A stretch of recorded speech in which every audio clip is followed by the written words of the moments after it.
Hi friends, this is Dr. Vivek Goyal and welcome to my YouTube channel Dr. Vivek Goyal Nephrology.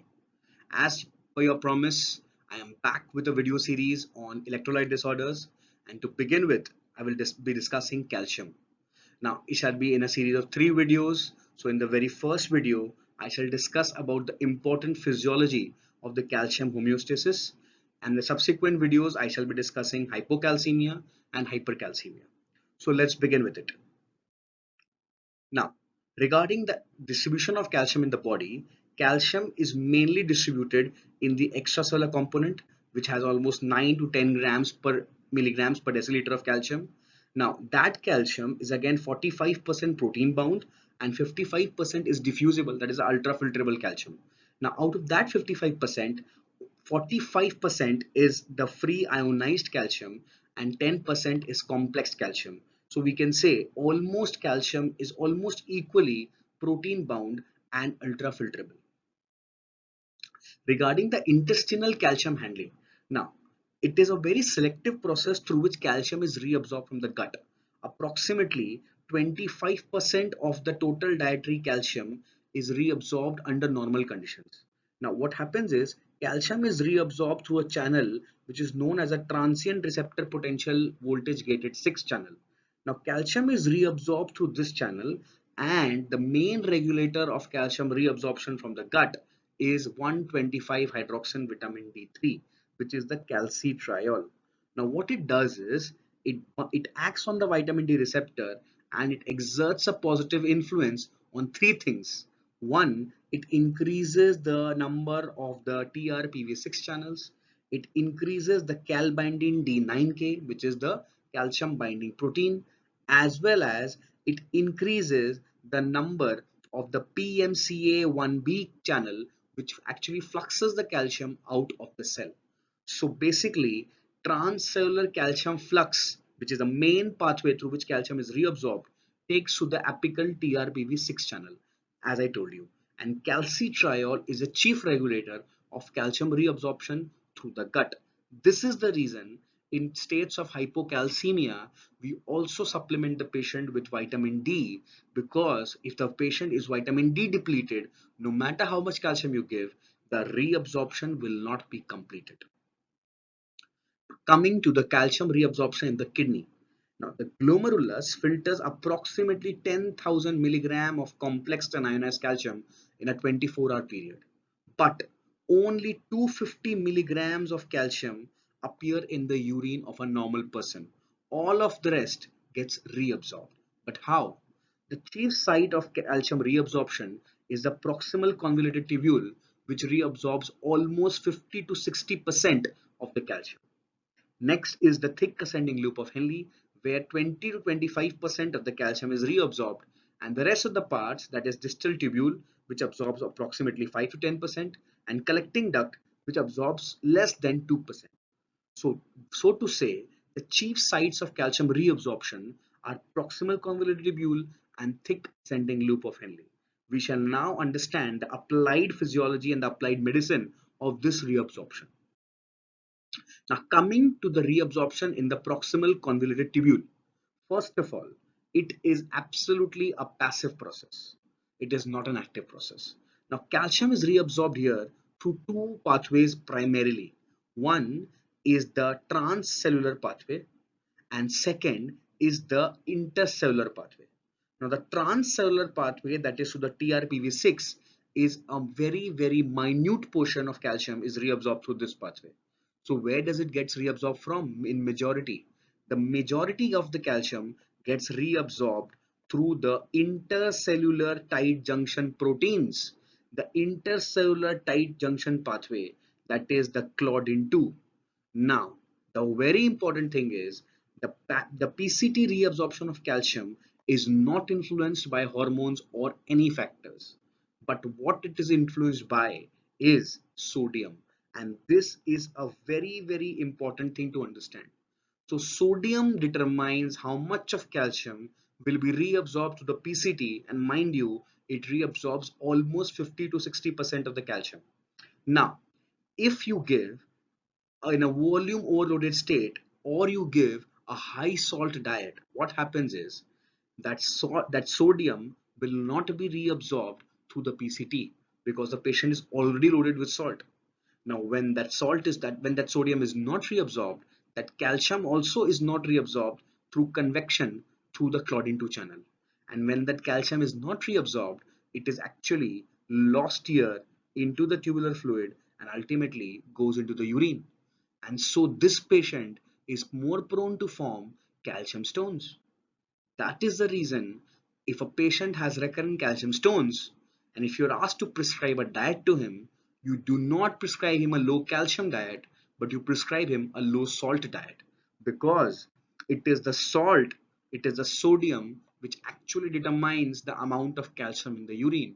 Because if you give him a low salt diet, you ensure that the calcium reabsorption shall take place on the PCT, it shall not be lost into the urine, and if it is not lost in the urine, you are less likely to form calcium stones. Now, coming to the opposite thing, in a state of hypercalcemia, what happens is the first and foremost thing you give to a patient is normal saline. Why do you give so? In a state of hypercalcemia, when you give normal saline, you ensure that you give extra sodium.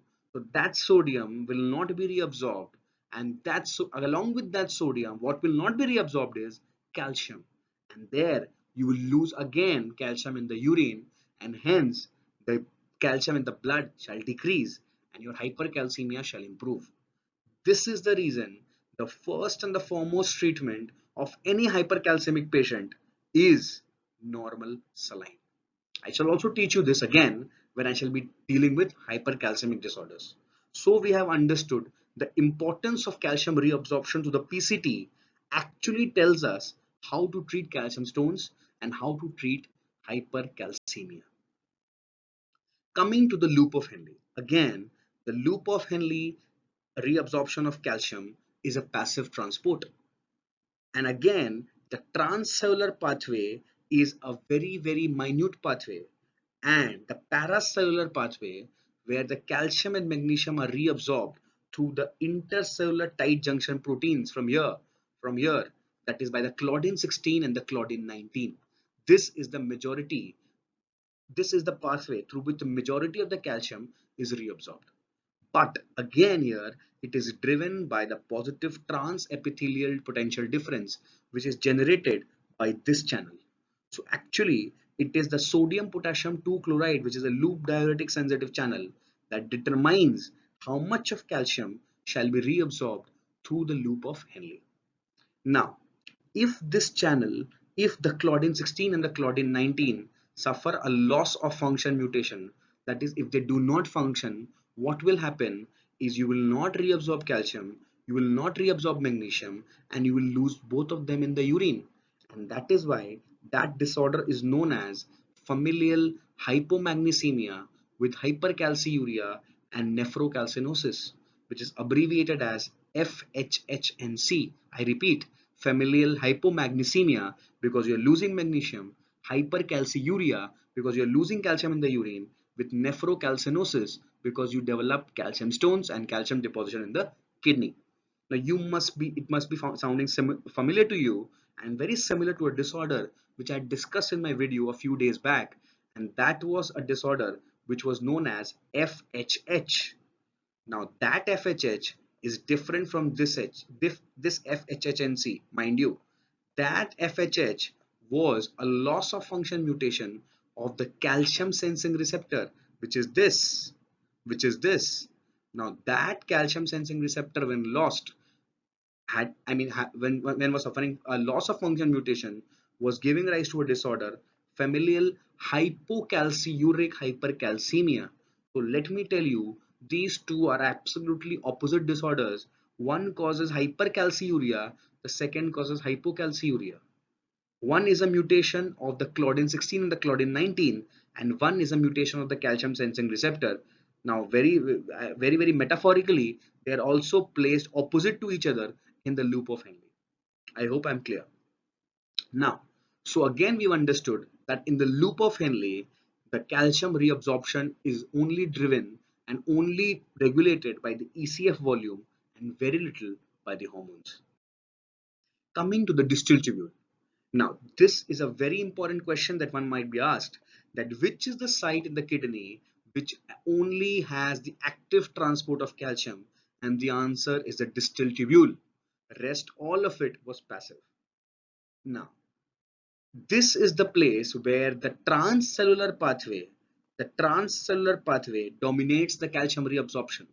Rest everywhere it was the paracellular pathway in between the cells, but here the transcellular pathway is the main pathway.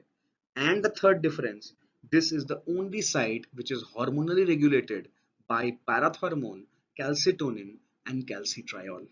So all these three unique properties make the distal tubule a very important and vital site. Now what happens is calcium gets reabsorbed to the TRPV5 and 6 and ultimately binds to calbindin D and is effluxed out by the PMCA. Of course, it is regulated by the calcitriol, which increases the expression of the TRPV6 and the calbindin D. Now, coming to the calcium regulation. Now, parathormone and vitamin D3, that is calcitriol, increases the number and activity of the TRPV6 channels and TRPV5 channels, as I've told you. It also increases the expression of the calbindin D9K and calbindin D28K.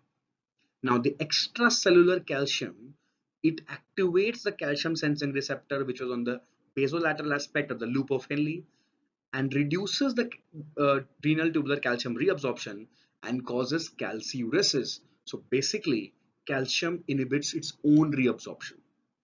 Now, it also regulates the expression of claudin 14, which actually inhibits claudin 16 and claudin 19. That is to say, more of calcium, which ultimately have a feedback inhibition on its own reabsorption.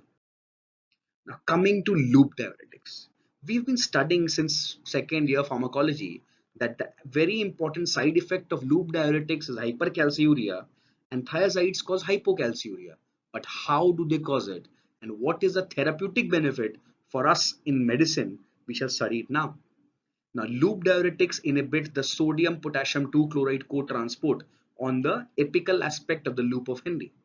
Now that causes the reduction of the transepithelial potential difference that was generated normally. So if that will not be generated, the calcium reabsorption shall not take place to the transcellular claudin 16 and claudin 19, and ultimately you will have hypercalciuria, and that is why loop diuretics is a very important cause of calcium stones. Coming to thiazide diuretics. Now, contrary to the popular belief, thiazide diuretics do not alter much of the calcium homeostasis through its site of action, which is the DCT, because by the time calcium reaches the DCT, already 80 to 90% of the calcium has been reabsorbed. So what it does is it causes reduction in the extracellular fluid volume, it being a very strong diuretic, and then it secondarily enhances the sodium and calcium reabsorption through the PCT, and thus causing less calcium in the urine, causing hypocalciuria.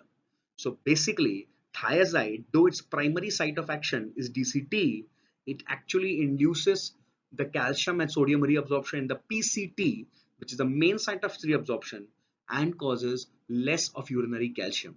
That is why thiazide diuretics is used in the treatment of calcium stones and idiopathic hypercalciuria because it decreases urinary calcium.